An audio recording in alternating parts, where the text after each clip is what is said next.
Welcome and thanks for downloading our 8th podcast. And I'm Mirrorman Mike, working for stay-up growth companies, an open government, and on my own Google SEO. Gotta love that Google juice.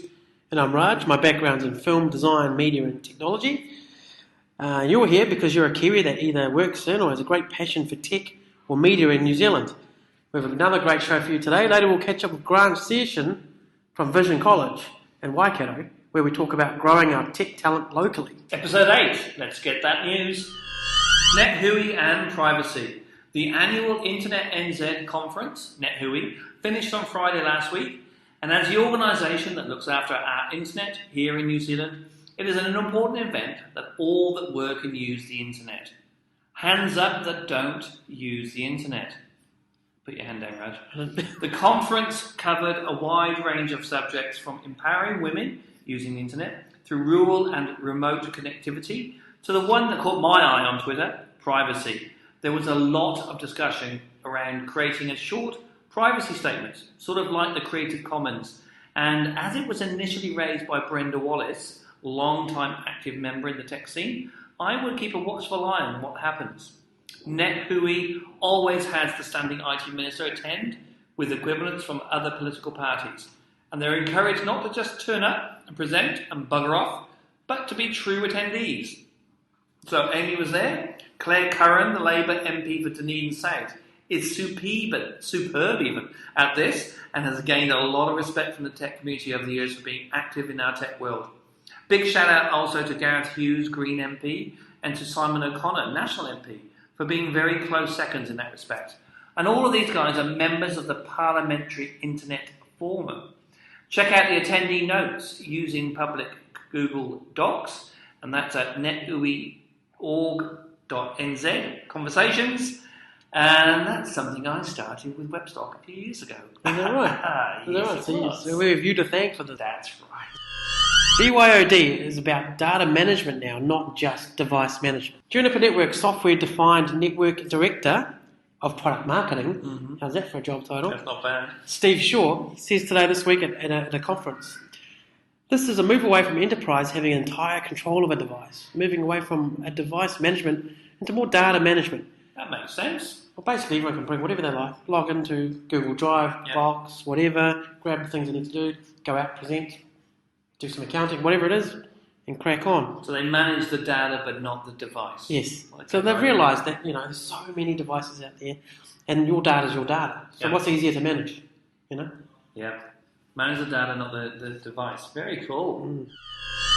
Trade Me executive Mike O'Donnell leaves after 10 years as the flamboyant face of the auction site.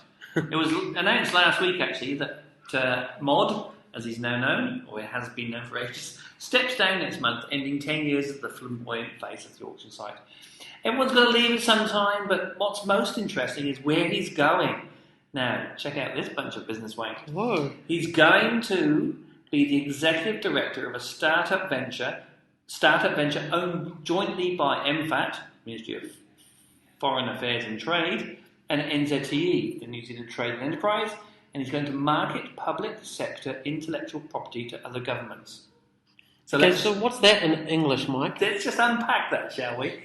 So that's no startup in the way we mean it, of course, but I'm sure Mod will run it as one, and that's got to be good for our government to be close and to learn from.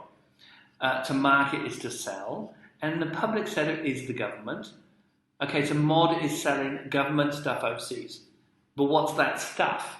It's not like trade secrets or whatnot. It says IP. I hate that phrase, to be fair. Intellectual property. That's just the know-how, how we do stuff. So he's going to be selling how the government does things to overseas, other governments overseas. And you know what? I like that idea. Because we do things differently here. We do things, that number 8 wire mentality. So I like it a lot. What about everybody else? What do you think? Is this a good idea or not? Got a couple of little known stories. This one's not just titled Teach. It's an excellent post from Phil Wheeler down in Dunedin that urges everyone to be a teacher. Not to dump your job as the wonderful project manager that you are and start going to school, but to know that everything is teaching, especially in tech. As Phil points out, mentoring, leadership and teaching in IT is rare.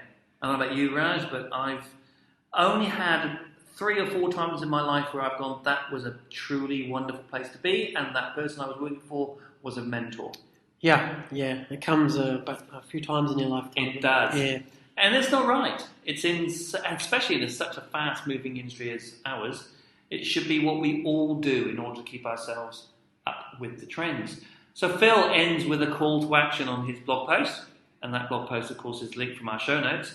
Teaching is hard, so everyone should do it. Just a little. Start small, start soon. Very nice. What nobody tells you rather about being an entrepreneur. This is, at this very moment, there's a whole bunch of people out there dreaming about leaving their jobs and starting up something amazing. They've got a great idea. I'm going to do this. I'm doing this now out of my garage. That's right. I'm going to start up making a whole bunch of vodka out of potatoes in my garage. Anyway. Sell it to Google for $1 billion. Exactly, yes. Well, $1 billion only. Oh. I want an island and $1 billion in the bank, plus tacos. You want a whole bunch of things. Anyway, here's some things you don't hear about. There actually is a dark side to all of this.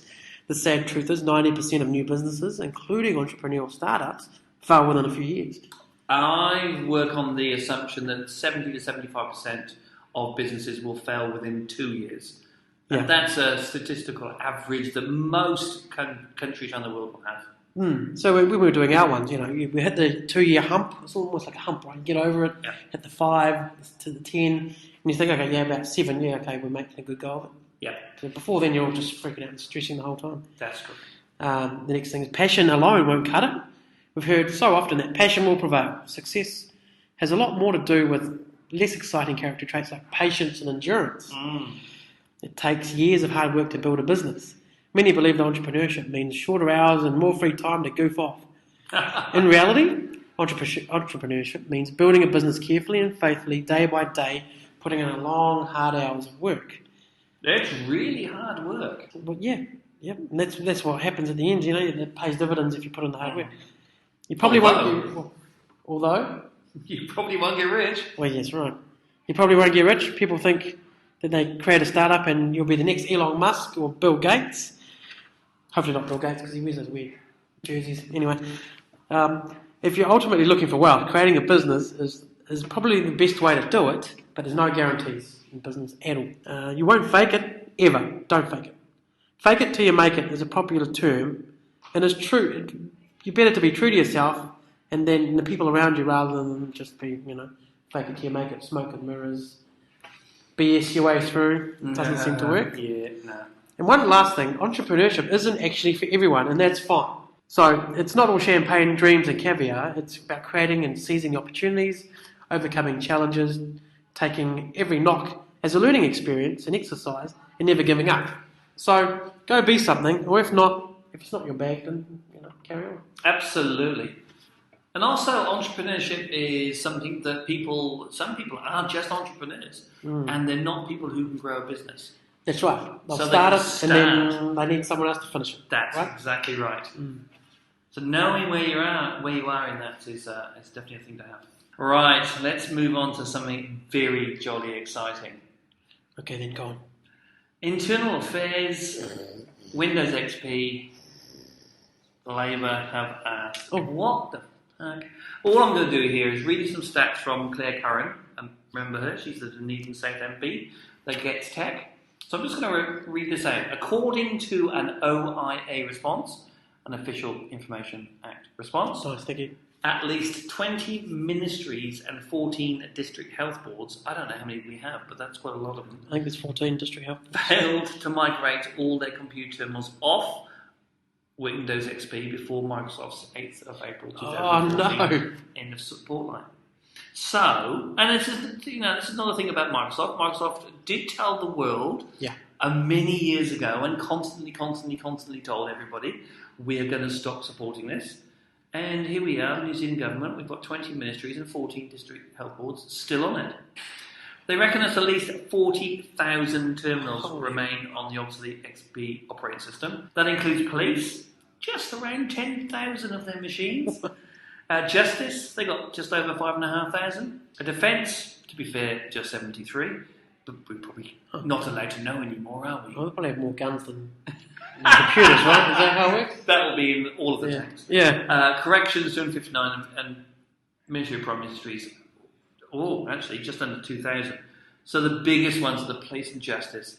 That's they've also spent more than 1 million has been paid just to keep these things going. Look, my thoughts here are two. So does the tech management within New Zealand government, have they never heard of the concept of technical debt? Fuck's sake. And I will leave that story with a wholeheartedly and beautifully expressed, what the fuck? Right, some stories we'd love to hear your views on, because we can't dive into them all. Links in the show notes. This one, Satya Nadella, he's the new Microsoft CEO. He's got a vision for a new Microsoft. Wonderful, wonderful post over at TechCrunch. Go give us your views on that. See what happened? See what happened there? Put an Indian in charge. You see what happens. The innovation starts. You see what I'm saying? I see what you mean. And so there's 1 billion of us, man. Imagine if you tapped into all of it. Okay, well, that'd be why Google's got an awful lot of Indians. There you go. Right at the top there. Just saying. Okay, fair enough. Labour's digital economic upgrade to boost jobs and incomes. This is something we need to talk about more, and as an election looms closer, we'll get into this tech policy promises from the parties. That's alliteration, by the way. Okay. As Kiwi politics, we might even do a special on it, maybe. Yeah, I think we should just, go find out what the Labour Party and the National Party and all the parties say from a tech workers' point of view. We'll go find out what they were. Mm-hmm. And finally, did you know that trolling is a phishing phrase? No. Now you do, thanks to Hayden Green. His link as to where that is in the show notes. Right, now to events. Hack Club, Wellington Hack, calling all designers and developers for the first Hack Club hackathon. Bring a team or find one on the day. There'll be eye beacons lying around for anyone who wants to play with them. On the 19th of July, 8:30 to 6 p.m. at the Biz Dojo Co-Space, 38 Vivian Street. Got the Wellington.js meetup. That's on the Tuesday, the 29th of July, 5:30 p.m. to 8:30 p.m. at Victoria University.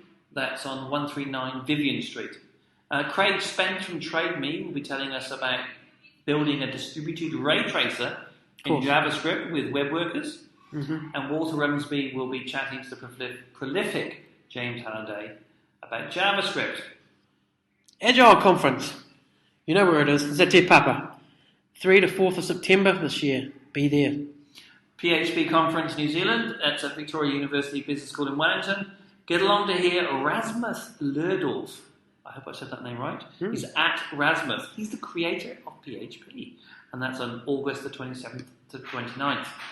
And a few events we've mentioned before. The Web Dev Conference is sold out. So really no point mentioning it. Anyway, don't go looking for tickets. And there's the Amazon's re-event in Los Angeles. That's on November the 11th to 14th. Good to follow online. Mm-hmm. And we've got Microsoft's NZ Tech Ed, of course. And that's the 9th to the 12th of September. That's in Auckland. For the last few weeks, we've discussed the HR dilemma, in quotes, we have had in the tech sector the last couple of years. Yeah. It's getting worse now, of course. Yes. This week, we had Fid McAwesome from our Waikato team meet up with Grant Sherson from the VisionCollege in Hamilton. The last 2.5 years, he's been course coordinator for the Diploma of Web Development and Design at the Hamilton campus. And maybe this is one of those places we can get some of these tech workers from. Fantastic. Fid finds out more. So, welcome to Access Granted. Grant. Oh, thank you. I think firstly, we'll just do like a quick introduction of yourself, sort of where you fit into the whole scheme of how you got to where you are now. Well, that's a very long story. My name's Grant Sherson, and I've been in education and technology for about 30 years. I started as a primary school teacher and worked for Apple Education in Auckland for a while, and I've taught at school level, lectured at university, worked at a polytechnic as a staff development person. Pretty much you name it, I've done it. Online, been an online tutor as well, and but I've always been interested in websites and building websites, and got an opportunity here to combine both of those, put the teaching and the websites together. So I teach web design Yeah. here at VisionCollege, and I'm the course coordinator for that, which means I have the opportunity to have some input into how it's developed. Yeah. And I love it. It's great. Yeah. And up until recently, you were head of school? I was head of school for a while, when I first arrived. Yeah. And I've since then passed that on to one of the guys in Christchurch who's looking after that now. Yeah. So VisionCollege as a whole, with the ICT department, what courses are provided? What skills are being learned? We offer two main courses, one in software development and the other in website development. That in all three campuses, in Auckland, Hamilton and in Christchurch. But also in Christchurch we have a group of courses under the Electic banner, which involves more hardware and networking type computer courses. Yeah. But the ones in Hamilton that I have the most to do with is the software course and the web course. Yeah. In the environment with the education side of things and tech, there's a lot of competition. So how do you stand out amongst the pack? We have the advantage that we have a very targeted course, and the web design one is the one that I mostly know about. So we have a 1-year course that focuses solely on web design and development. Whereas if you were working in one of the other polytechnics or the university, you're likely to do web design and web development as part of another qualification. So it's only a small part of a bigger qualification. Yeah. So a very targeted course about web design over the 1 year is what sets us apart. UB are another company that do a similar thing. Yeah. And they have a 1-year course that covers the same sort of things that we do. Yeah. I mean, it's an ever-evolving industry, though. And generally in education, I don't know, would you say it's the government sort of say, this is what you have to do. So how do you stay relevant in an ever-evolving industry as well as keep them happy? Well, the way to do it is to focus on the assessment staying the same, but the content changing. So, for example, building the assessment that's been approved by the government that we do that relates to building a website hasn't changed, but when I first arrived 2.5 years ago, we were still teaching layout using tables. Yeah. To form a website, but now of course that's we don't do that. We do it all basically around responsive and liquid based design styles, but the assessment hasn't changed. We still have to build a website. So is the government needs quite broad, is it? Like not descriptive saying how it must be done? It refers to things like XHTML, which we don't use. We use HTML5. So there are some specific things that are mentioned, but fortunately those things aren't very different. Yeah. But the expectation that you can build a website for a particular company and be able to meet those assessment requirements without having to actually change your assessments, that makes it so that we can be a little bit adaptive, yes. Yeah. So I mean, naturally even in the last 2 years, those needs would have changed dramatically from what a company wants 5 years ago or 2 years ago to what a company wants and needs now. Yes, more the technical side of what's required has changed.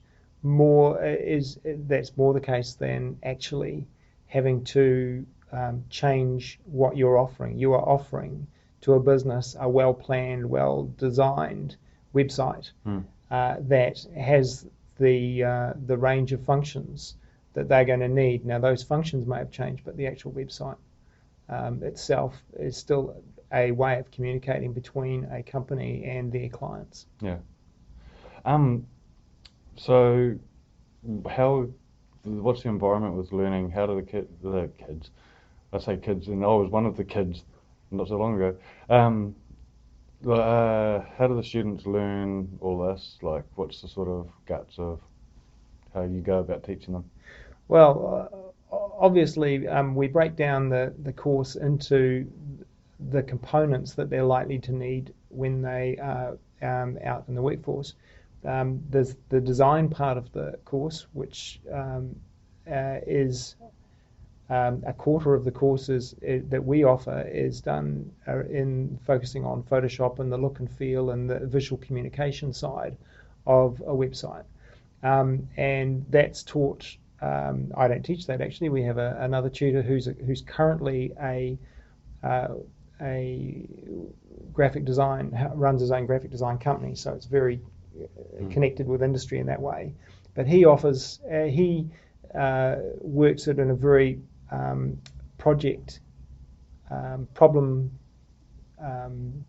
solving approach where he gives the students a problem that they have to solve and a way of communicating they have to meet, and then helps them go through that. So it's very, very hands-on, very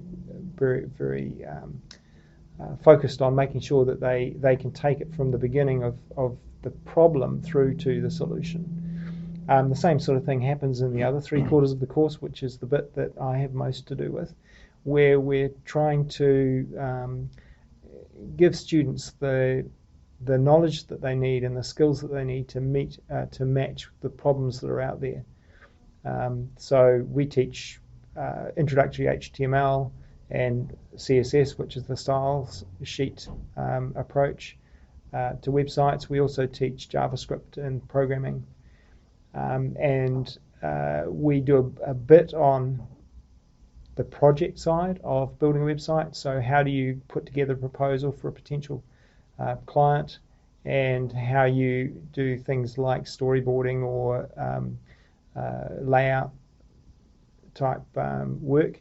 And as well as that, we teach the server side, back-end stuff involving databases with both the Microsoft family in using Visual Studio to do ASP.NET, and we also do PHP type programming back-end server side.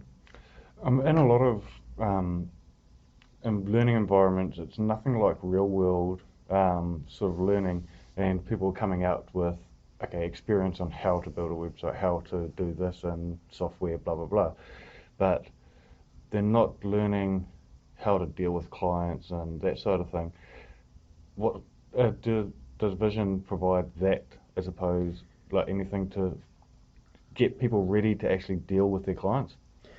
One of the things I've pushed for right from the start was that students that are coming to the course from day one start building up clients. So one of the things I ask every day is the first thing in the morning is, okay, what's the news out there, what events are out there, and who's got new clients? Because by the end of 1 year, if you haven't built up clients that you can use as a portfolio for a potential employer or to start you off as a freelancer, then the jobs that are out there, people say, oh, we're looking for 3 years experience or 5 years experience. If you are trying to start building your experience when you finish the course, that's a little bit too late. You really need to be building the experience right from day one. And the advantage there, of course, is that during the course, you've got all your other students and the tutors who are able to help you with those clients to actually build up that relationship, to build up that portfolio. So as much as possible, we want our students to come out with 4, 5, 6 clients at the end of that year, as well as having done the study that they're doing. Now, one of the things that has come up a lot with speaking to tech professionals on this show is a lack of new people coming into the industry when quite obviously they're being trained up.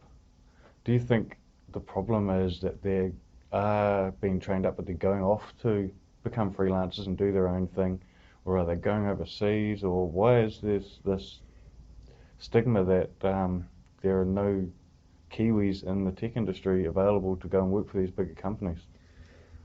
That is an interesting concept. I think that's only true in Wellington and Auckland. I think in the smaller centres there are plenty of people. There's people are matching up with the work that's available. I mean, in Hamilton, for example, there's over 130 web companies. A lot of those are one or two people. Smaller operations. Small companies, not small people, small companies who are doing a lot of their freelance work that way, and are probably doing something else as well. Yeah.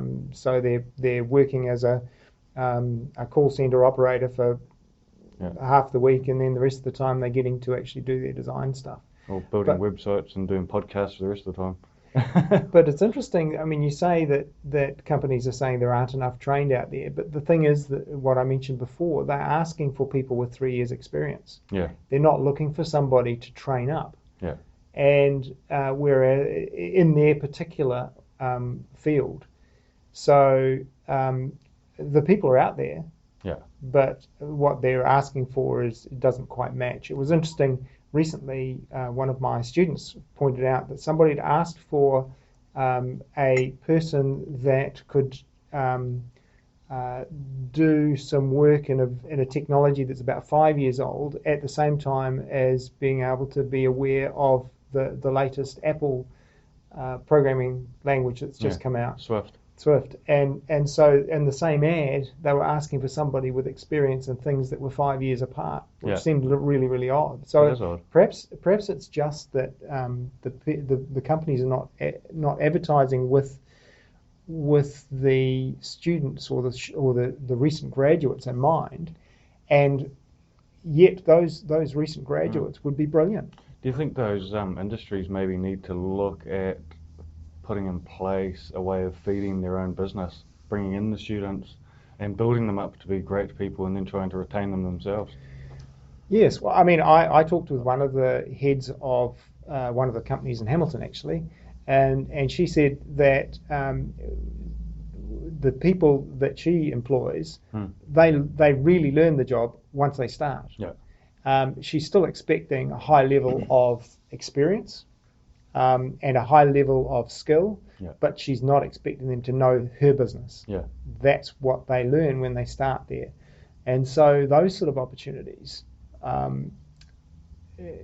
the students are teachable. Obviously, they've been in a teachable environment for the previous year at least, and here's an opportunity for them to take on a job at a bigger business that they also need to learn. They can't go in being really all-knowing, because the business is going to have its own systems, its own processes, its own approaches. Even things like the way they do their code formatting could be significantly different enough that the person going in there has to be ready to learn. Yeah.